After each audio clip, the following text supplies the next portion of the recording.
This blog is recorded in partnership and on-site at the Free Library of Philadelphia's Library of Accessible Media for Pennsylvanians. LAMP is a program funded through the Pennsylvania Office of Commonwealth Libraries and administered throughout the state of Pennsylvania by Carnegie Library of Pittsburgh and the Free Library of Philadelphia. If you or your loved one can't access standard print due to a change in your vision, dyslexia, or because you physically can't hold a book or turn its pages, please let the staff at LAMP give reading back to you. LAMP is a completely free service that serves all ages. Visit mylamp.org to learn more. Hello and welcome. This is Maddie. I'm the Youth Services Librarian here at LAMP Philadelphia. And I'm Juanita, Vega-DeJoseph, the Outreach Coordinator here at LAMP. Today we're asking, why should adults read children's books? And this started with a conversation between the two of us. We love talking about the children's books we love. And even though we have quite different books that we Are think recommending. of, yes, the emotions elicited are very similar. We always get so excited when we talk about this. Yes. And why should adults read picture books of all things? A mere 32 pages. Mm-hmm. Well, great writing, concise, succinct writing is what you'll find in a 32-page picture book. And often complex ideas are presented in that short format, and it makes for great reading. Mm-hmm. You can share the story with young people or just enjoy reading the book for yourselves. Like, for example, Frederick by Leo Leone, a wonderful story about the importance of preserving artists within your community, right? And Paper Bag Princess by Robert Munch, a Pennsylvanian author, by the way. It's a great story about developing courage in a young girl who is faced with the dragon. So it's an enjoyable experience. You talked about getting emotional, having emotions come very close to the surface when reading material that speaks to you, but it's all the more richer when it's short and to the point and immediate, which picture books offer. Yeah, and I think as adults, we get so caught up in our responsibilities, work, home, if we have kids, if we have pets, taking care of family.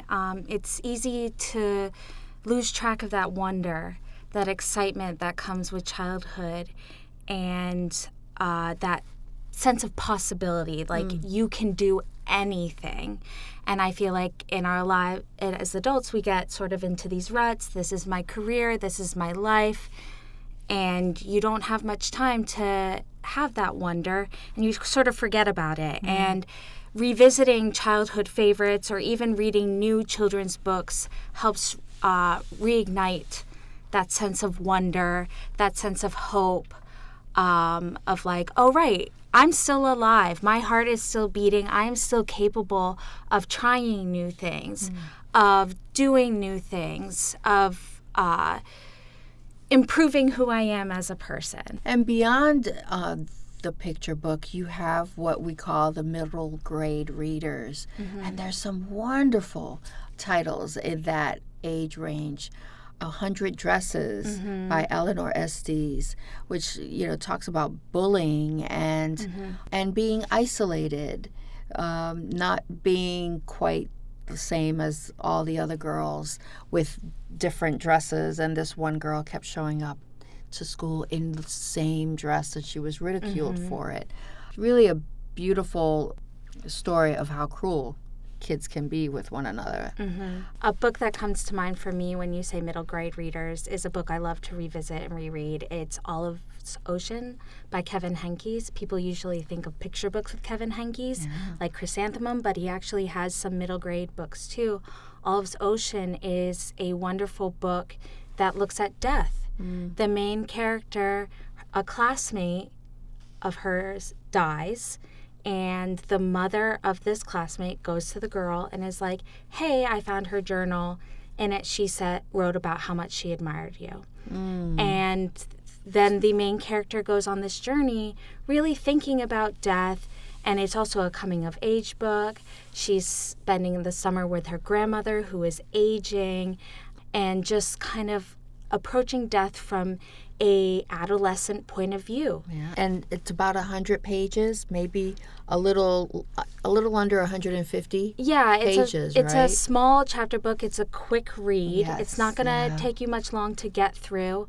I think the audiobook is only 3 hours. It's such a complex topic to discuss, and then with gifted writers like Kevin Henkes to be able to bring it in together in such a short amount of time is really a great starting point. Yeah. No matter what age you are going to experience these things. Absolutely. And it's not just limited to fiction, right? Oh, yes. I'm always telling people when they want to know something, I'm like, go to the children's nonfiction section. It is bite-sized. It's easy to digest. It's fun. It's all the same information you're going to find in the adult section, but in a way that's much easier to consume. You don't have to know all the jargon. If you want to learn about bugs, you can learn about bugs. And it's fun. You can have a good time doing so. And if you want to get deeper, then go back to the adult section and dive deeper. But I always tell people, do not be afraid to browse the children's section, especially nonfiction, and check it out. And it's also in the young adult section, right? The teen young adult section has some really rich and timely nonfiction material that, again, can take very complex ideas, things that are currently being discussed today, their sexuality, politics.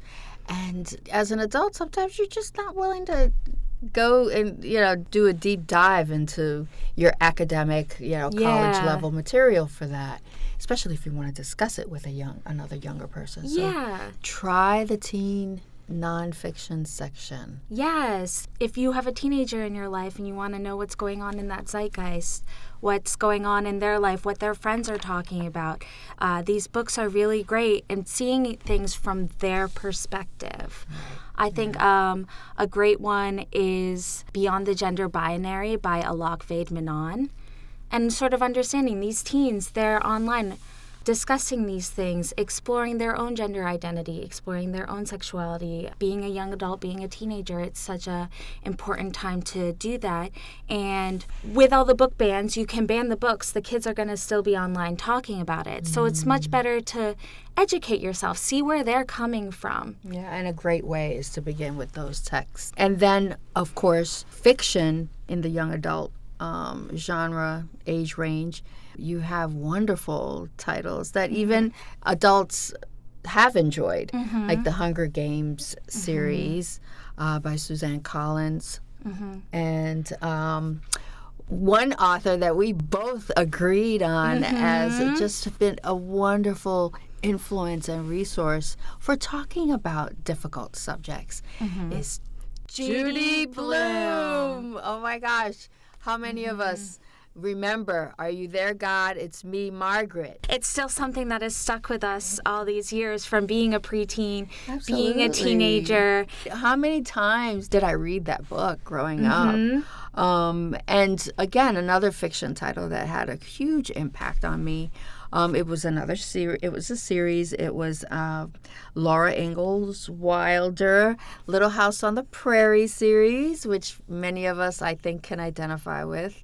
And it was actually turned into a television series that Michael Landon produced. And oh my gosh, from print to the screen, it was just a wonderful deep dive into a world that I didn't know much about. I grew up in a city, Newark, New Jersey, and I had no idea what it was like to imagine growing up in the Midwest and getting your water from a well outside your door. And it was just a wonderful, wonderful world that I immersed myself in for hours at a time.